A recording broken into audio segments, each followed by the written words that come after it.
नमस्कार दोस्तों, हिंदी कहानी 2.0 चैनल में आपका स्वागत है। तो आज हम किशोरीलाल गोस्वामी जी द्वारा लिखित उपन्यास खूनी औरत का साथ खून के प्रथम भाग को सुनते हैं। लेकिन उससे पहले आप सभी लोग से एक विनम्र अनुरोध है कि अगर चैनल पर नए हैं तो चैनल को सब्सक्राइब जरूर कीजिएगा। उपन्यास अच्छी लगे तो लाइक शेयर कमेंट जरूर कीजिएगा। तो चलिए शुरू करते हैं उपन्यास खूनी औरत का सात खून का प्रथम भाग। दुलारी मेरा नाम है और सात खून करने के अपराध में इस समय मैं जेल खाने में पड़ी पड़ी सड़ रही हूँ। मैं जाति की ब्राह्मणी, पर कौन सी ब्राह्मणी हूँ यह बात अब नहीं कहूँगी। मैं अभी तक कुमारी हूँ और इस समय मेरा वयस 16 बरस के लगभग है। कानपुर जिले के एक छोटे से गांव में मेरे माता पिता रहते थे, पर किस गांव में वे रहते थे इसे अब मैं नहीं बतलाना चाहती, क्योंकि जिस अवस्था में मैं हूँ उस दशा में अपने बैकुंठवासी माता पिता का पवित्र नाम प्रकट करना ठीक नहीं समझती। 3.5 महीने से मैं जेल में पड़ी हूँ। जिस समय मैं अपने गांव से चलकर एक दूसरे गांव के थाने पर गई थी वह अगहन का उतरता महीना था और अब यह फागुन मास बीत रहा है। मेरा नाम इस समय कई तरह से प्रसिद्ध हो रहा है। कोई मुझे खूनी औरत कह रहा है, कोई सात खून कह के पुकार रहा है, कोई रणचंडी बोल रहा है और कोई चामुंडा बतला रहा है। बस इसी तरह के मेरे अनेकों नाम अदालत और जेल खानों के लोगों की जीभों पर नाच रहे हैं और इन्हीं नामों से मैं प्रायः पुकारी भी जाने लगी हूँ। यह सब तो है, पर ऐसा क्यों हुआ और साथ साथ खून करने का अपराध मुझे क्यों लगाया गया, यही बात मैं यहाँ पर कहूँगी। मैं अपने गांव से चलकर दूसरे जिस गांव के थाने पर खून की रिपोर्ट लिखवाने गई थी उसी गांव पर एक अंग्रेज अफसर के सामने मेरा बयान कानपुर के कोतवाल साहब ने लिखा था। फिर वहाँ से मैं पुलिस के पहरे में कानपुर लाई गई और कोतवाली की काल कोठरी में रखी गई।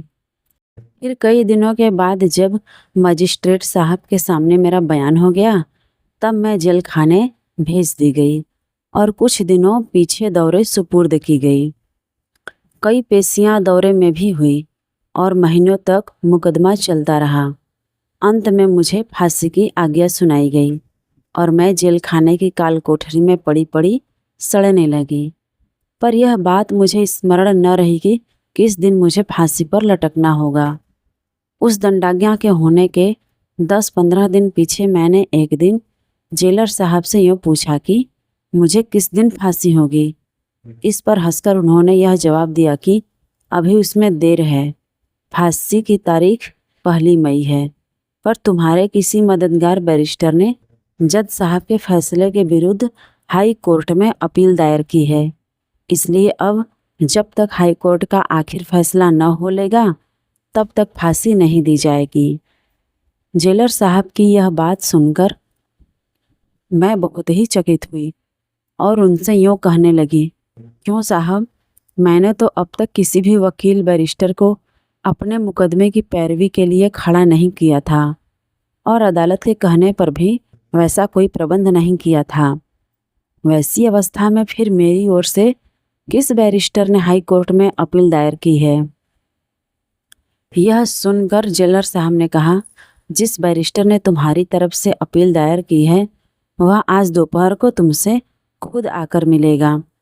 बस उसी की ज़बानी तुमको सारी बातें मालूम हो जाएगी। यूँ कहकर जेलर साहब एक ओर चले गए और मैं मन ही मन यूँ सोचने लगी कि अरे, मुझ अभागिन के लिए परमेश्वर ने किसे खड़ा किया जो मेरे लिए अपने आप ही उठ खड़ा हुआ। मजिस्ट्रेट साहब के सामने जब मैं पहुंचाई गई थी तब मैंने यह देखा था कि सैकड़ों वकील मुख्तार मेरे मुकदमे का तमाशा तो खड़े देख रहे थे, पर मेरे लिए किसी माई के लाल ने भी 2 बोल नहीं कहे। यहाँ तक कि हाकिम ने मुझसे यूँ कहा था कि यदि तू चाहे तो अपने पक्ष समर्थन कराने के लिए किसी वकील मुख्तार को अपनी ओर से खड़ा कर ले, परंतु मैंने यूँ कहकर इस बात को अस्वीकार किया था कि नहीं, इसकी कोई आवश्यकता नहीं है, क्योंकि मुझे झूठ नहीं बोलना है। और जो कुछ सच्ची बात है उसे मैंने कह ही दिया है। ऐसी अवस्था में फिर मुझे वकील मुख्तारों की कोई आवश्यकता नहीं है। यही बात जजी में भी हुई थी, अर्थात वहाँ पर भी सैकड़ों वकील बैरिस्टर मेरे मुकदमे का तमाशा तो देख रहे थे, पर मेरे पक्ष में समर्थन करने के लिए कोई भी वीर आगे नहीं बढ़ा था। यही सब रंग ढंग देखकर अदालत के कहने पर भी मैंने किसी वकील या बैरिस्टर को अपनी ओर से खड़ा नहीं किया था। इसमें एक बात और भी थी, और वह यह थी कि मेरे पास एक फूटी कौड़ी भी न थी। फिर वैसी अवस्था में वकील बैरिस्टर क्यों कर किए जाते। अस्तु, इसी तरह की बातें मैंने देर तक सोचती रही। इतने में एक कांस्टेबल मुझे नित्य की भांति दूध दे गया, जिसे पीकर मैंने संतोष किया। उसी समय घड़ी ने दोपहर के 12 बजाए। जिस तरह की कोठरी में मैं बंद की गई थी वह इतनी छोटी थी कि उसकी छत खड़े होने से माथे में लगती थी और उसमें हाथ पांव फैलाकर सोना कठिन था। उसके 3 ओर पक्की दीवार थी और चौथी ओर लोहे का मजबूत दरवाज़ा था, जिसमें 3-3 इंच की दूरी पर मोटे मोटे लोहे के छड़ लगे थे। मुझे जेल खाने के ढंग का एक मोटा और जनाना कपड़ा दिया गया था, जिसे मैं पहरे हुए थी। जेलर साहब एक बंगाली थे। उनका वयस 50 के पार था और वह मेरे साथ बड़ी भलमनसी का बर्ताव करते थे। जेल के और सिपाही भी सहूलियत से ही पेश आते थे। मुझे कोई कष्ट न था और मैं बड़े धीरज के साथ अपना दिन बिताती थी। मुझे फांसी की टिकटी पर चढ़ने या मरने का तनिक भी डर न था, क्योंकि इस शोचनीय दशा को पहुंचकर मैं अब जीना नहीं चाहती थी। पर जब जेलर साहब की बात पर मेरा ध्यान जाता तो मैं बहुत ही आश्चर्य करने लगती कि अरे, मुझ अभागिन के लिए नारायण ने किस दयावान को खड़ा किया है। अच्छा, जब मैं दूध पी चुकी तो मैंने क्या देखा कि जेलर साहब 2 भले आदमियों के साथ मेरी कोठरी की ओर आ रहे हैं और उनके पीछे पीछे एक आदमी 2 कुर्सियां लिए हुए चला आ रहा है। मेरी कोठरी के आगे दलान में वे दोनों कुर्सियां डाल दी गई और जेलर साहब ने मेरी ओर देखकर यूँ कहा, दुलारी, इन दोनों भले आदमियों में से जो काला चोगा पहरे है और बड़ा सा टोप लगाए हुए है, यही तुम्हारे बैरिस्टर हैं, और जो सादी पोशाक पहरे और मुरेठा बांधे हुए हैं, ये सरकारी जासूस हैं। ये लोग जो कुछ तुमसे पूछें उसका तुम मुनासिब जवाब देना। अभी 12 बजे हैं और ये दोनों साहब 5 बजे तक अर्थात 5 घंटे तक यहाँ ठहर सकेंगे। बस जब ये लोग जाने लगेंगे तब यही आदमी जो कुर्सियाँ लाया है मुझे इत्तला कर देगा और तब मैं आकर इन दोनों साहबों को जेल से बाहर कर दूंगा। बस इतना मुझसे कहकर जेलर साहब ने उस आदमी की ओर देखकर यूँ कहा, रतन, तुम यहीं ठहरना और जब ये दोनों साहब जाने लगे तो तुरंत मुझे खबर करना। यूँ कहकर जेलर साहब तो वहाँ से चले गए, पर उनका आदमी रतन मेरी कोठरी के आगे वाले बरामदे में बंदूक कंधे पर धरकर टहलने लगा। वे दोनों भले आदमी अर्थात बैरिस्टर साहब और जासूस साहब एक एक कुर्सी पर बैठ गए और मैं अपनी कोठरी के जंगले के पास खड़ी रही। मेरे साथ उन दोनों आदमियों की क्या क्या बातें हुई, उनके लिखने के पहले मैं उन दोनों साहबों की सूरत शकल का कुछ थोड़ा सा बयान यहाँ पर किए देती हूँ। काले रंग का चोगा पहरे और अंग्रेजी टोप लगाए हुए जो बैरिस्टर साहब थे, वे मेरे अंदाज से 24-25 बरस से ज़्यादा उम्र के कभी न होंगे। वे दुबले पतले, खूब गोरे और लंबे कद के बड़े सुंदर जवान थे और अभी तक उन्हें अच्छी तरह मूछें नहीं आई थी। और वे जो दूसरे जासूस साहब थे वे खूब मोटे, कुछ नाटे कद के, सांवले रंग के और 60 बरस के बूढ़े पंजाबी मालूम होते थे। उनकी कानों पर खींची हुई दाढ़ी और मूछों के बाल बिल्कुल सफ़ेद हो गए थे और उनके मुखड़े के देखने से मन में उनके ऊपर बड़ी श्रद्धा होने लगती थी। जब कहने ही बैठी हूँ तब कोई भी बात मैं न छिपाऊंगी। और अपने जीवनी की सारी बातें खोलकर लिख डालूंगी। इससे इसके पढ़ने वाले चाहे मुझे किसी दृष्टि से देखें, पर मैं अपनी जीवनी की किसी भी बात को नहीं छिपाऊंगी। तो मेरे इस कहने का क्या अभिप्राय है? यही कि भाई दयाल सिंह जी को देखकर मेरे मन में उन पर जैसी श्रद्धा हुई थी, वैसी ही बैरिस्टर साहब को देखकर उन पर भक्ति भी हुई थी। वह भक्ति बड़ी पवित्र, बड़ी पक्की और बड़ी ही हृदय ग्राहिणी थी। पर मुझे देखकर उनके मन में कैसे भाव का उदय हुआ था, इसे तो उस समय वे ही जान सकते थे। वे रह रहकर मुझे सिर से पैर तक निहारते, भरपूर नजर गड़ाकर मेरी ओर देखते और मुंह फेर फेर कर इस तरह ठंडी ठंडी सांसें भरने लगते थे कि मैं उसे भली भांति समझ सकती थी। अस्तु, अब उन बातों को अभी रहने देती हूँ। अब यह सुनिए कि कुर्सियों पर बैठ जाने पर उन नौजवान बैरिस्टर साहब ने मुझे सिर से पैर तक फिर अच्छी तरह निरख कर यूँ पूछा, दुलारी तुम्हारा ही नाम है? मैंने धीरे से कहा, जी हाँ। वे बोले, अच्छा, तो और कुछ पूछने के पहले मैं अपना और अपने साथी का कुछ थोड़ा सा परिचय तुम्हें दे देना उचित समझता हूँ। यद्यपि हम लोगों का कुछ थोड़ा सा परिचय जेलर साहब तुमको भी दे गए हैं, पर तो भी मैं अपने ढंग पर अपना और अपने साथी का कुछ परिचय देना ठीक समझता हूँ। सुनो, ये मेरे साथी सरकारी जासूस हैं। ये जब 20 बरस के थे तभी सरकारी जासूसों महकमे में भर्ती हुए थे, जिस बात को आज 40 बरस हुए।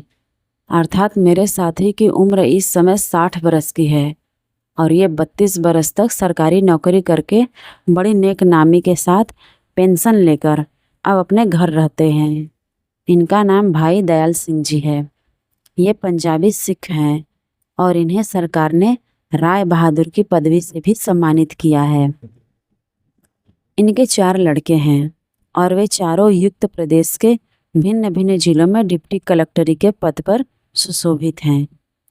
इनके सबसे छोटे लड़के भाई निहाल सिंह, जो आजकल प्रयाग के डिप्टी कलेक्टर हैं, मेरी बड़ी गहरी दोस्ती है और उन्हीं की बड़ी कृपा और प्रेरणा से उनके ये बूढ़े पिता भाई दयाल सिंह जी इस बुढ़ौती की उम्र में अपने घर के सारे आराम को दूर रखकर इस जाड़े पाले में तुम्हारी भलाई के लिए यहाँ आए हैं। 1 सप्ताह के लगभग हुआ कि तुम्हारी विपत्ति का सारा हाल मुझे अपने मित्र भाई निहाल सिंह जी डिप्टी कलेक्टर से मालूम हुआ और उन्होंने मुझे पायनियर अखबार दिखलाया, जिसमें तुम्हारे मुकदमे का पूरा हाल लिखा हुआ था। उसी समय उन्होंने मुझे तुम्हारे बचाने के लिए बहुत कुछ कहा और अपने इन्हीं बूढ़े पिता को तार देकर प्रयाग बुलाया। बस इनके आ जाने पर मैं यहाँ आया और तुम्हारे मुकदमे के कुछ कागजात देखकर इन्हें तो यहीं छोड़ दिया और मैंने फिर इलाहाबाद वापस जाकर जज के फैसले के विरुद्ध हाई कोर्ट में अपील दायर की। इसके बाद मैं फिर यहाँ वापस आ गया और भाई दयाल सिंह जी से मिला।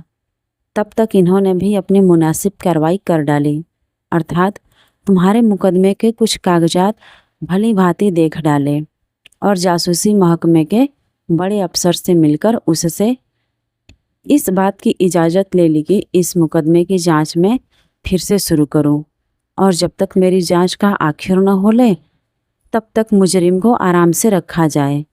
बस जासूसी महकमे के बड़े अफसर ने इनके खातिर खा इन्हें इस मुकदमे की जांच करने का परवाना दे दिया और उसे पाकर ये अपनी कार्रवाई करने लगे।